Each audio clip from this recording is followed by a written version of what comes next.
By now, you probably know the Zika virus can spread through mosquitoes that call the Wabash Valley home. What you may not know are the best ways to use insect repellent to protect you and your family. News 10's Matt Brooks met with a chemist to get tips on how to keep mosquitoes at a distance.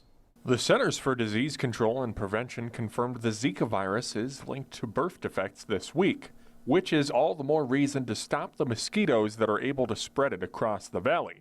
You may be hardwired to think that more DEET in your insect repellent always equals stronger protection, but that's not always the case. A DEET level between 10 and 30%, you have effectiveness for about 2 to 3 hours. So you understand that if you have a DEET level of 40%, all that means is that you get an extra 30 minutes maybe of repellent.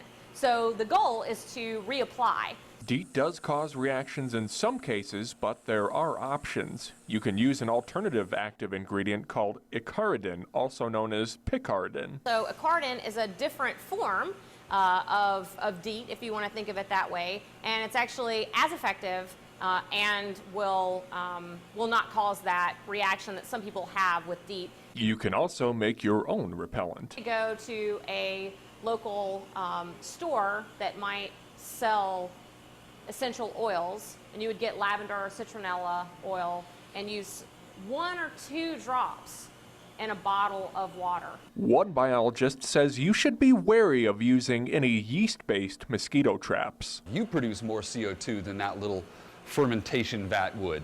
The other is that mosquitoes also hone into body heat.